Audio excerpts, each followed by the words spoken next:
Hi, I'm Kathy Bisbee, Executive Director at CMAP and soon to be Executive Director here at CTV. So we've put together a really interesting show for you today about some of the transitions that are happening at Community Television of Santa Cruz County. And I want to make sure that folks in the community understand the challenges that we're facing and the solutions that we have prepared as part of our transition plan to help support community television through the funding realities that have changed over the last couple of years. As a result of statewide legislation back in 2006, we have had to really look at how do we create systems, efficiencies, use technology, create new kinds of productions and programming at our station and media center so that we can really continue to serve the media and technology and public access needs of this community. So I'm here today with Romney Dunbar, who will be telling us a little bit about what his role is going to be during that transition. And Romney, could you just tell us a little bit about yourself? Tell us who you are. I know a lot of people in the community are familiar with you, and a little bit about your production and local programming work. Yeah, thank you, Kathy. So I've been here in town 30 years now, 30 years this summer, 20 years as a TV anchor, journalist, reporter, mostly based in Santa Cruz during that time. So a good background there. And 10 years ago or so, started a video marketing company here in town, and also reached into Monterey, mostly Monterey and Santa Cruz County, a little bit over the hill, but mostly local.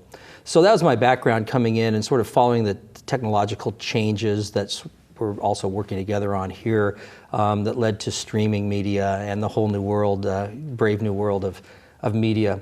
So that's what led me to having a relationship with the county, doing some work with the county as a vendor, and then getting involved in the transitions that you've been working on for a long time with the team here at CTV. So I'm here to help with the public-private relationship that is down the road for CTV, something we're going to talk about a little bit later when we get into the rebranding section of your very good strategic plan for the transition. So in a few minutes we'll flesh that out a little bit more about what some examples might be, and just remind people a little bit about what they've probably seen some of our content in the community, and know that it's going to make a little bit of a bridge with what CTV does for a service and for the government and for public and free speech, but also getting into that fee-based structure that we're going to talk about a little bit. Great.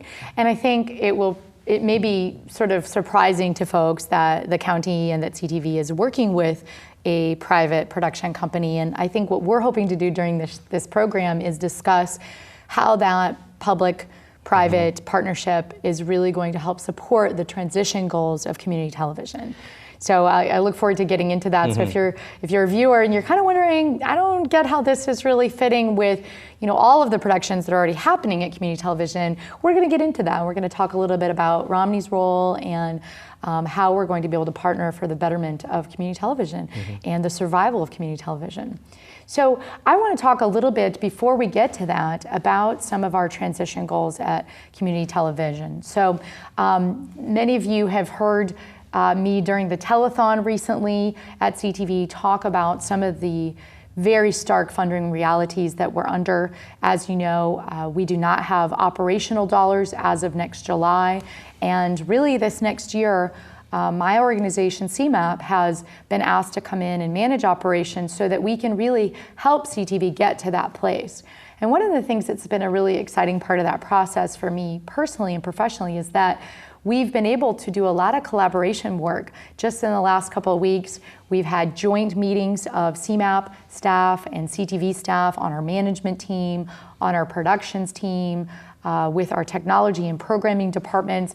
And so we're really excited about these kinds of infrastructure changes, personnel changes, and exceeding our capacity and growing that staff capacity. So I want to show you a document that I've created to help the board of directors. We'll be showing it to them and to the community. And so you can see the main goal at the top is, in very clear terms, I think, organizational survival and continuing our contract with Santa Cruz County.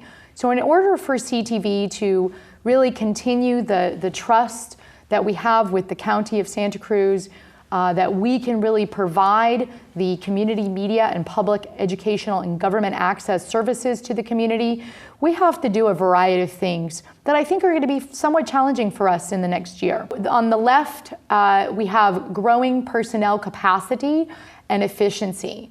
So there's a number of things that we're doing. We've actually contracted with Denver Open Media, who has actually gone through a similar process that we're going to be going through over the course of the next year.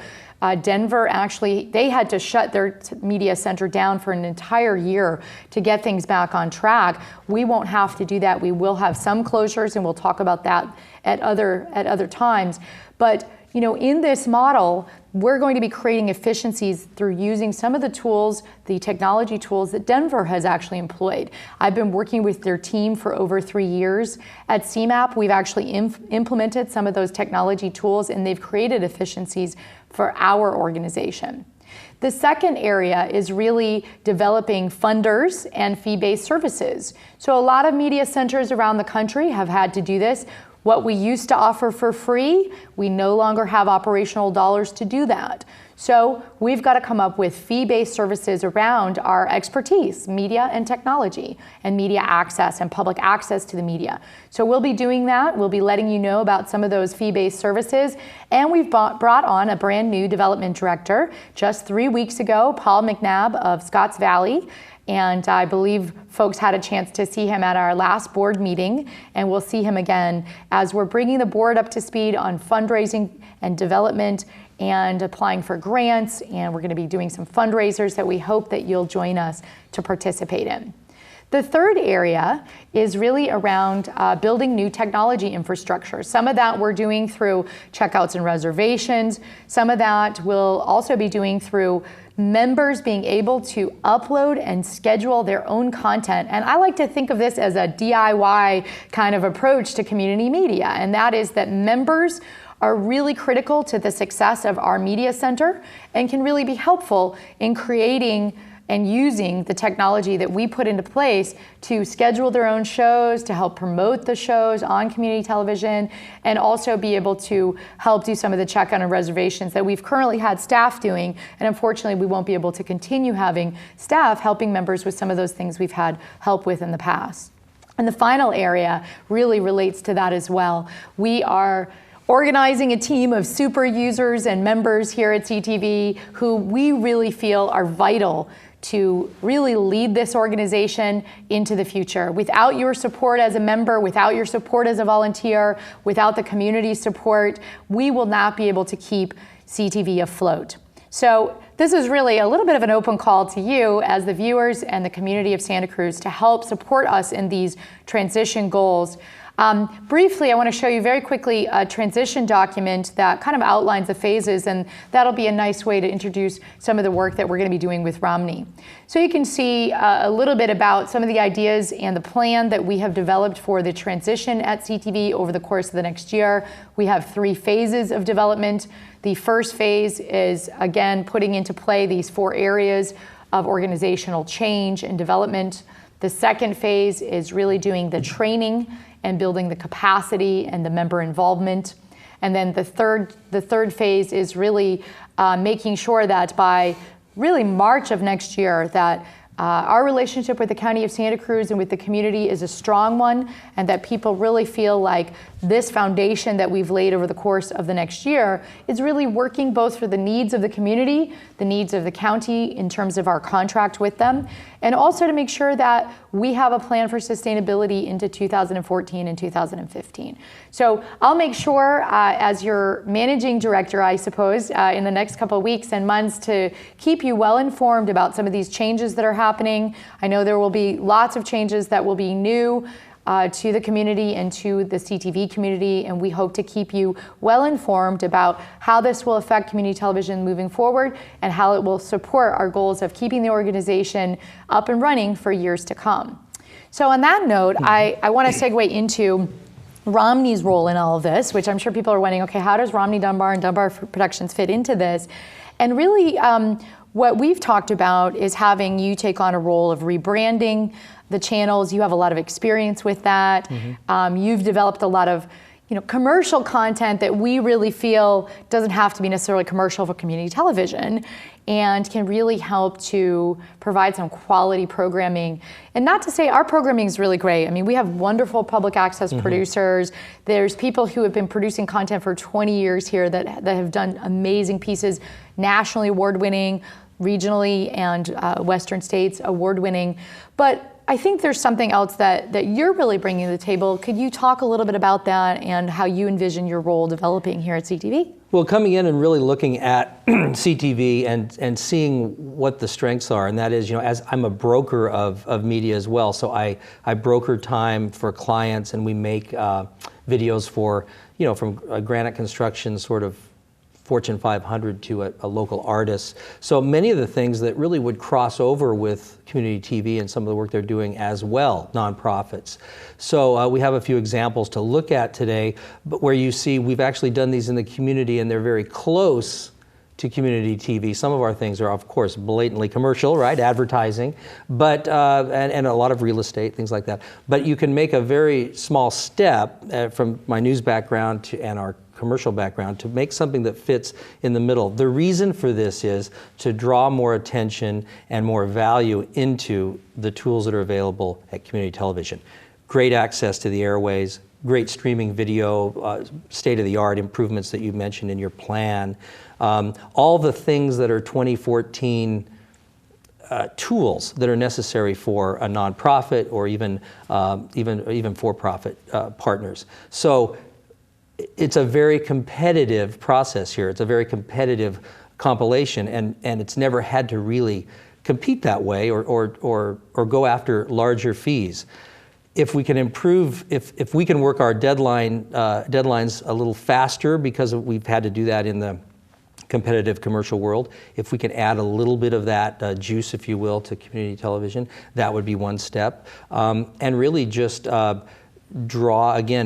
polish what's already here in a new way is really what we're trying to do. We want it to happen pretty rapidly this year. That's right. And so it's a reinvention that way, although it's really kind of going back to the source and just reminding people again what they have had here, sort of taken for granted because of the funding model that came in every year and could be taken for granted, to use the word grant, but now it has to be fought for a little bit harder. So we want to fight for it, and to do that we have to use our own tools, which are our channels, right? So if I can just pitch to a video we brought in today, something we did for the county, for county tourism, the Conference and Visitors Council, just an example of some of the things we do and how you could start to see many things out there that we could do in here, and it would be a benefit to the client and to community television.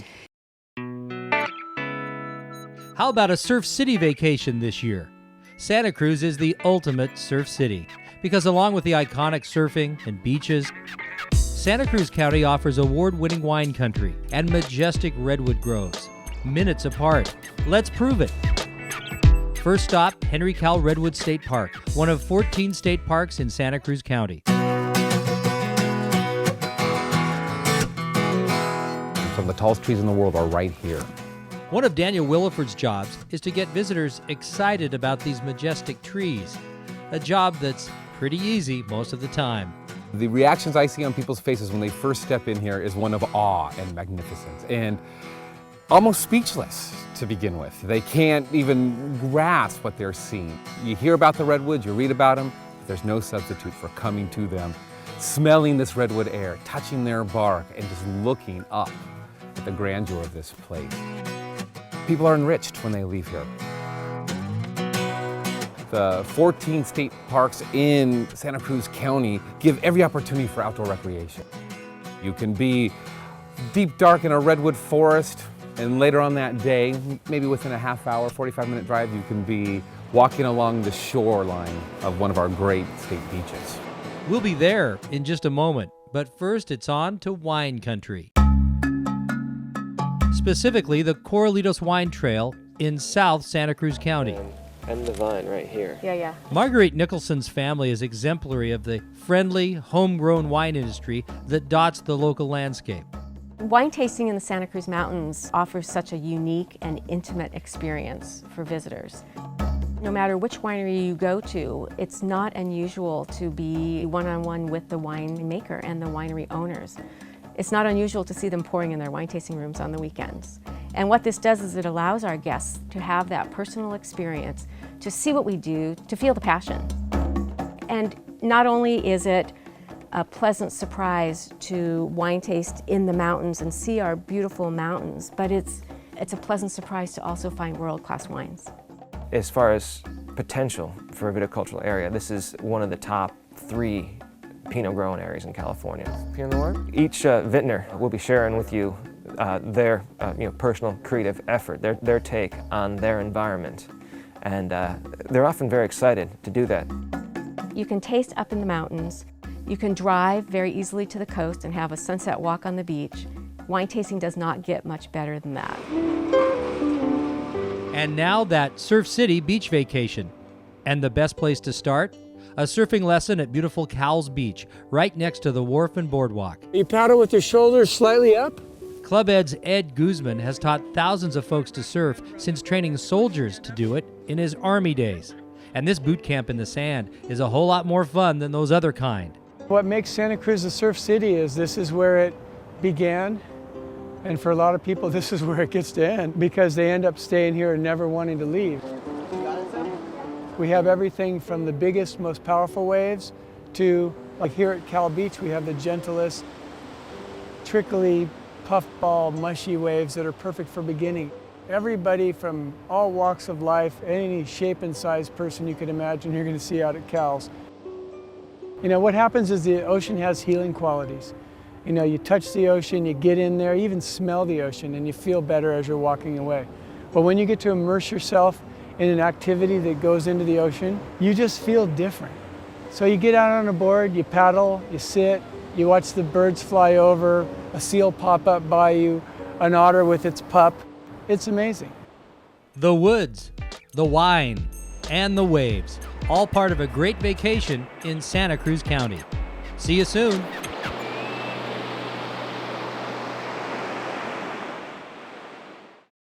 You know, I think this is actually, it's interesting because I think in this community, we haven't necessarily had such any kind of a commercial focus. And I know this community being what it is, sometimes that raises a red flag for folks. Right. And it's interesting, you know, for me, I come from both a nonprofit background and activism and social justice background, but also from a business background. As you know, I was the marketing director at Cruz for almost 10 years. And have a business degree. And I think what we're doing here is really innovative, and also involves some trust in terms of, you know, how are we going to take the wonderful assets of community television that are public resources and bring in economic development and other things that are also part of the community. It's not just the social justice part of community television and the free speech part of community television, or there's no liberal or conservative bent to community television, really. I mean, community television is really all about making sure that all voices in our community are heard. So, businesses have an important voice to be heard in the community as well. Businesses are providing jobs to our community, are providing tourism that provides tax dollars so that we can fund some of these social programs that so many Santa Cruzans love and feel are an important part of our culture here. So I see that not being in competition with each other, but actually being a great way to support our economic development and support continuing our community here and our community culture. Well, part of what's stunning about this to people that have long known the community television model is that it is a big change. It's fighting for survival because it's about the money, right? We have to have more money. So it's difficult because community television was very much, as you say, as an activist and as voices that are unheard. It was an alternative medium. That's right. And it's a little, I'll admit, it's both that, but also a little less so, in order to pay freight on all these services and these channels. It has to be a bit more, it has to move to the middle a little bit more. So we're looking at this hybrid model that's probably more familiar with sort of the KQED or PBS model than what community television has been, which has been very much free and alternative. Right. So that is the big step, I think, that's happening here. And if that's easy to understand, the rest of the details are extremely, complex, and as you well know. But that really is what's happening here. Great. You know, where have we been, where are we now, and where are we going? We're kind of going to the middle because we have to have sustainable funding. Well, and I think even in describing the model that way, there's room for the far left and the far right, and I mean, we're not going to lose free speech in here at all. We are bound by our mission to We aren't closing anything. We're fighting to keep it That's open. right. That's right. Right? So one of the things I think it's important for folks to know is that the goal is not to lose public access to media. That's something I'm personally very committed to. I know that's something you're concerned about. The county's very concerned about that as well. So that's the goal here. But we are going to have to do some things differently than how we've done them in the past.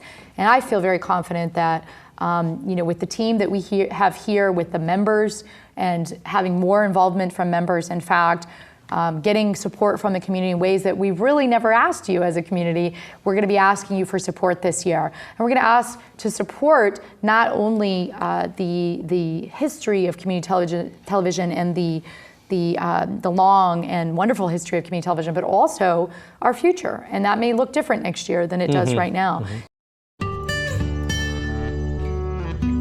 It is the first nonprofit surfing museum in the world.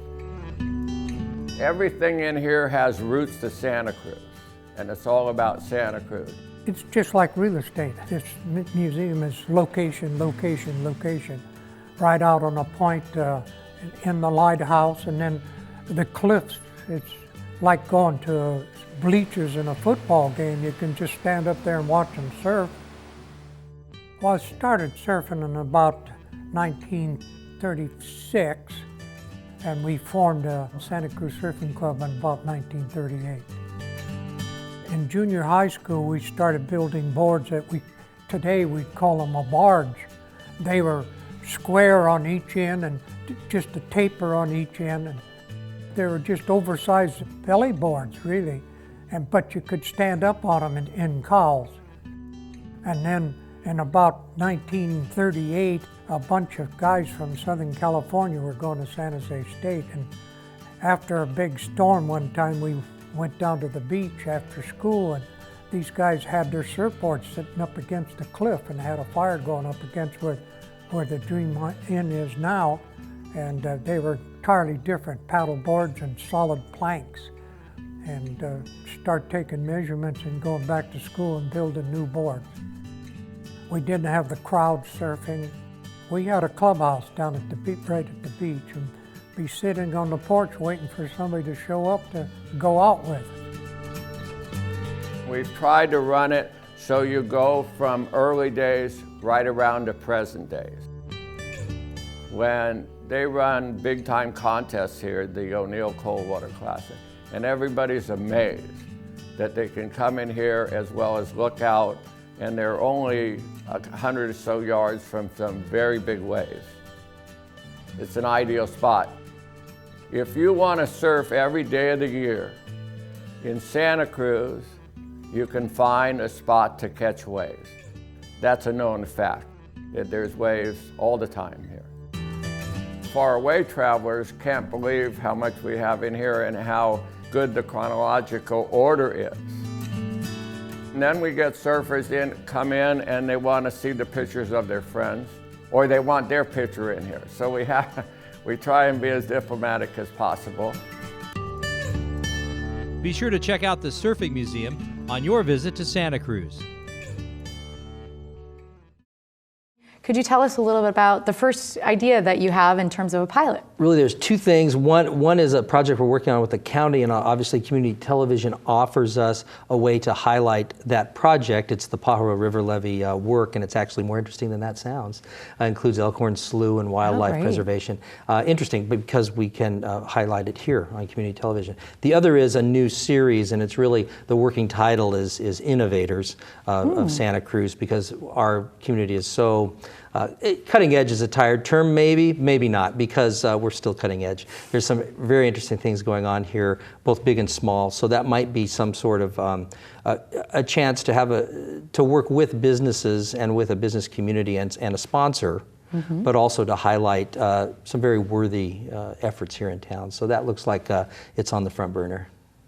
That's really exciting. And I think we're going to be doing more programs like this. We may have other guests on to talk about some of the changes that are happening here at community television.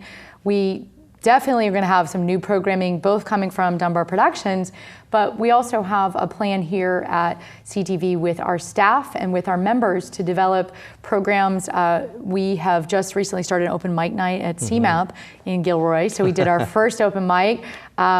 Yours truly got to perform for the first time ever, so I don't know if Santa Cruz will get to see that or not, but we'll be having musicians come on.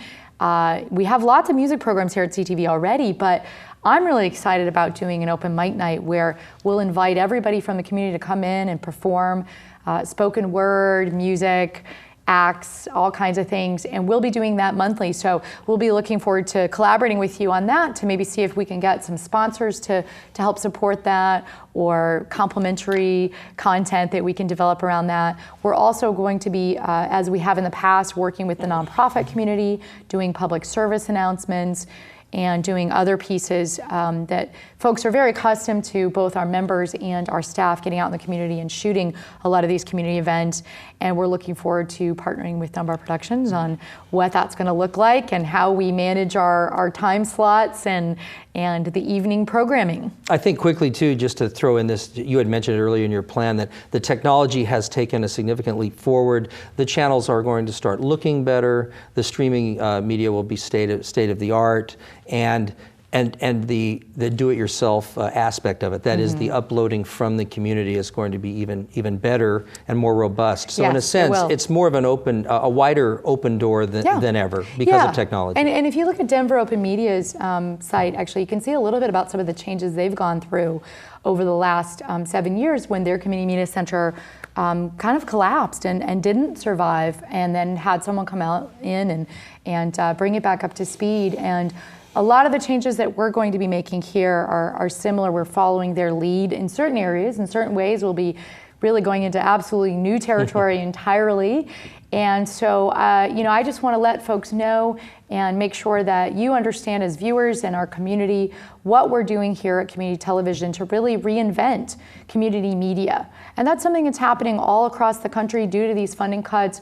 We've seen states, 22 states around the nation, as you heard in my telethon requests for donations from the community, that we are one of the states affected here in California, and we need your help to keep community television not just alive, but actually help us to reinvent our infrastructure. We just started with a brand new server this week at the County of Santa Cruz. We have a TelView server, and our team from CMAP has been installing that.